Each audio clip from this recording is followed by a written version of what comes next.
Hi, ako si Crisostomo Chris Aquino, taga Green Hills, San Juan City. Nais ko po magpasalamat sa Medicare at meron pa pala hong pag-asa ang mga nakakalbo. Nirigalo po ito ng aking kaibigan nung aking birthday last October 25 at inumpisahan ko itong gamitin November. At ito November, December, January. Ito po, meron pa siguro hong almost half ang natira. Ang ginagawa ko rito, dalawang pump sa ulo ko. Yan, ganyan.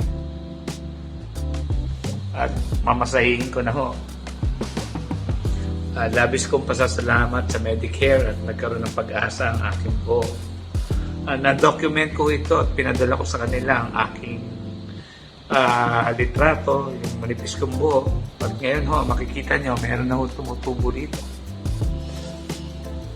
At ito, matipid naman ho, itong Medicare na ito ay nagagamit hanggang 2 o 3 buwan.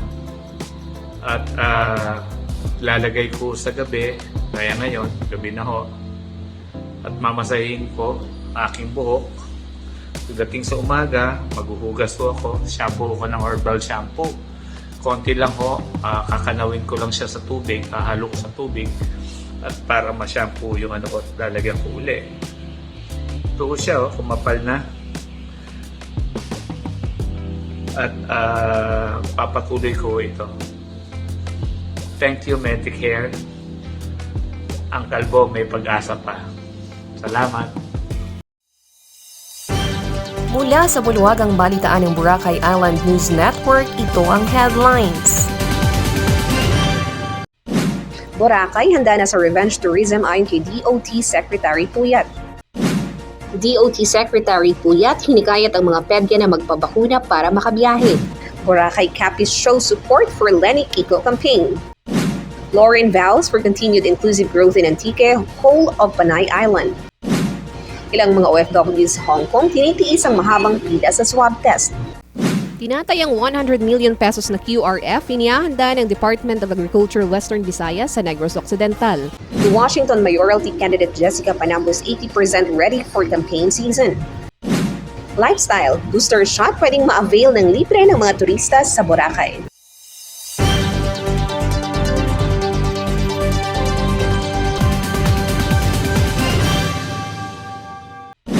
Boracay handa na sa revenge tourism ayon kay DoT Secretary Puyat.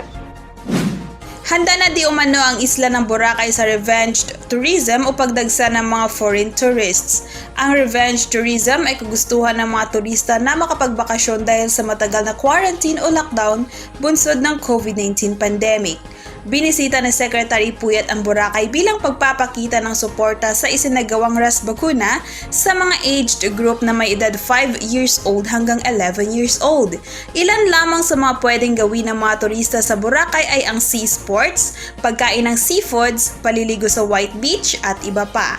Ayon kay Puyat, isa ang Boracay sa inirerekomenda ng DoT para sa mga turistang nais magbakasyon sa Pilipinas. DoT Secretary Puyat hinikayat ang mga pedia na magpabakuna para makabiyahe. Hinikayat na DoT Secretary Bernadette Romulo Puyat ang mga bata na magpabakuna para makabiyahe. Ayon kay Secretary Puyat, kadalasang ugali ng mga Filipino ang magbiyahe kasama ang pamilya kaya't mahalaga daw ang pagpapabakuna sa mga pedia. Nasa Boracay si Secretary Puyat para suportahan ang programang bakuna at vaccination sa mga pedia. Ayon pa kay Puyat, handa na rin daw ang Boracay sa pagdagsa ng international tourist. Target ng Malay Health Office ang mabakunahan ang may 3,000 na pedia na may edad 5 hanggang 16 na taong gulang. Kinakailangan din umano na mabakunahan ng mga pedia para makapasok na ang mga mag-aaral sa face-to-face classes sa susunod na mga linggo. Ang Filipinos we travel as a family. Alangan naman magka-travel ka tapos hindi mo kasama yung mga hindi bakunado. Gusto natin lahat bakunado. Gusto natin lahat ng mga tiga Boracay protected, vaccinated. At lahat, di ba, governor, mayor, meron kasi kayo pag fully vaccinated, wala nang RT-PCR. So syempre, pag 5 to 11 vaccinated, menos gastos rin yun sa pupunta na turista. The reason why we're doing this is because we want everybody to be protected and safe. Boracay Capiz shows support for Leni-Kiko campaign. Supporters of Vice President Leni Robredo and Senator Kiko Pangilinan across the country came up with different creative, colorful, and loud means to show their backing for candidacy in the May 2022 elections. Aside from the events in Robredo's home region of Bicol, volunteers from the rest of the country kicked off their respective activities ahead of the campaign kick-off in Naga City. In Aklan, members of Boracay para kay Leni and Aklanons for Leni held various holy masses at Calibo Cathedral, Altavas, Ibahay, Buruanga, and Madalag. They also held a caravan in Pastrana Park, Ibahay, and Balinaw and conducted a Zumba session in Boracay Island as part of their support for Robredo. In Capiz, supporters conducted a market tour Hamindan Public Market where they distributed pink aprons to vendors. They also held a free t-shirt printing at the Robredo People Council, RPC Capiz Volunteer Center. The show of pink force dominated social media as the hashtag Gulay Rosas ang Bukas trended on Twitter for 24 hours. Aside from Boracay and Capiz, various parts of the country turned pink as volunteers and supporters of Robredo Pangilinan Tandem also held their respective activities as parts of the campaign kick-off. Loren vows for continued inclusive growth in Antique, whole of Panay Island. Senatorial candidate Loren Legarde vows for continued inclusive growth in the whole Panay Island, especially in the province of Antique. This was part of her message during her kick-off campaign rally held at her hometown in Pandan on Tuesday noon. Legarde traced her roots at Barangay Mag-aba, Pandan, Antique. Prior to her senatorial candidacy, Legarde served as a one-term congresswoman of the Antique province. During this time, she was appointed as a deputy house speaker. "I will never leave you. My heart is for Antique and for all the Filipinas," she told her throng of supporters. The Panay Island is composed of adjoining provinces of Aklan, Iloilo, Capiz, and Antique. During her stint as a representative of Antique in the lower house, Legarde championed the operation of the Antique Airport, providing livelihood for both the farmers and fisherfolks of Antique, among others. Legarde is one of the senatorial candidates of the UNITEM of presidential aspirant Ferdinand Bongbong Marcos Jr. and Vice Presidential bet Davao Mayor Sara Duterte. Patuloy ang ating proyekto dito.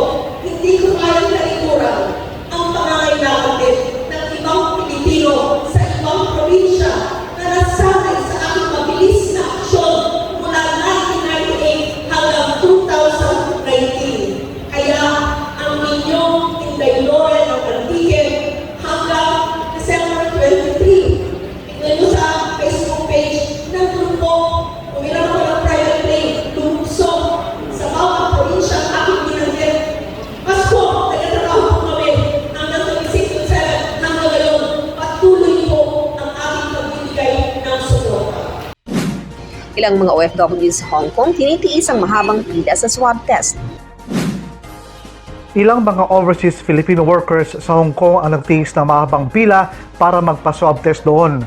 Ayon kay Grace Retoriano, isang OFW sa Hong Kong na taga-probinsya ng Aklan, nakatanggap siya ng isang email na hinihiling ang pagpapa-swab test nito dahil may nagpositibo sa isa sa mga pinuntahang lugar nito. Dahil dito, pumunta siya sa isang community center sa Hong Kong para magpa-swab test kung saan naranasan niya ang pumila ng mahaba. Ilang oras din ang kanyang tiniis para lamang sumailalim sa swab test at hanggang ngayon, hinihintay pa ang resulta sa nasabing swab test. Tinatayang 100 million pesos na QRF inihahanda ng Department of Agriculture Western Visayas sa Negros Occidental.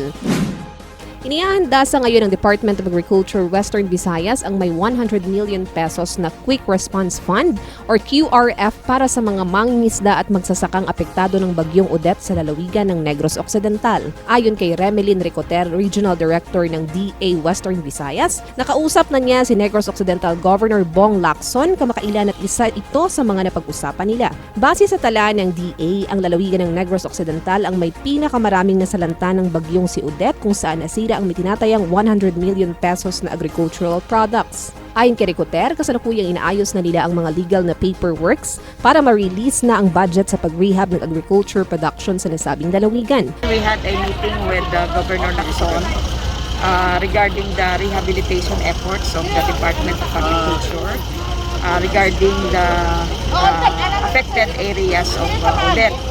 And from the Quick Response Fund, we have an allocation of 86 million pesos for crops and livestock replacement. And then we have also our 2021 realignment funds and our 2022. So more or less about 100 million for Negros Occidental. Samantala, sa isinagawang press conference, sinabi naman ni Arnulfo Magcope, chair ng Provincial Agriculture Fisheries Council or PAFC Aklan, na sa unang pagkakataon nagtulong-tulong ang mga sektor ng mangingisda at magsasaka sa Aklan para matulungan ang mga biktima ng bagyong si Odette sa lalawigan ng Negros Occidental. Umabot di umano ng higit 260,000 pesos ang halaga ng nakalap na tulong at ipinamahagi ito sa kapwa nila magsasaka at mangingisda sa Negros. The Washington Mayoralty candidate Jessica Panambo is 80% ready for campaign season. New Washington Mayoralty candidate Jessica Panambo said she and her team are now 80% prepared for the local campaign soon. The Commission on Elections or COMELEC has slated March 25 this year to start a kick-off campaign for local candidates. Panambo and her team forged a peaceful covenant at the New Washington Parish together with their rival candidates. The Peaceful Covenant was organized by the COMELEC and the New Washington PNP. Panambo served as a councilor of New Washington for previous years. Among her throng of supporters includes former Mayor Attorney Edgar Peralta, Vice Mayor Jean Velarde, among others. I urge all my fellow candidates to let us all participate in the honest, clean, and orderly elections this May 9, 2022, she said. Panambo runs under the ticket of Tibyog Party. Kanya kita para sa isang para sa mataway nga election sa palabutan ng Mayo 9. Lifestyle, booster shot pwedeng ma-avail ng libre ng mga turista sa Boracay. Hindi maka-avail ng libreng booster shot ang mga turistang nais mabakasyon sa isla ng Boracay. Ayon kay Department of Tourism Secretary Bernadette Romulo Puyat, itinaga ang Watson's Pharmacy sa loob ng City Mall bilang accreditation vaccination center para sa mga turista doon. Bumisita kamakailan si Puyat sa Boracay bilang suporta sa pagsasagawa ng Rex Bakuna Drive sa isla. At dahil dito, inaasahan na ni Puyat ang pagdagsa ng mga turistang bibisita sa isla ng Boracay.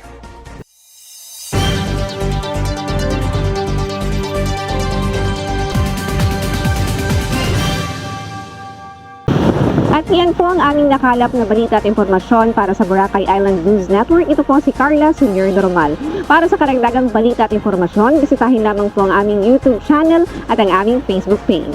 At ako naman po ang iyong naging ka-BINN, Robin Parma Lacerna, para sa ika-40 episode ng Boracay Island News Network. Paalala lamang mga kaibigan, manatiling nasa bahay upang maging ligtas ang ating mga mahal sa buhay. Sa ngalan ng buong team ng Boracay Island News Network, ako po'y nagpapasalamat. Hanggang sa muli, mabuhay po tayong lahat.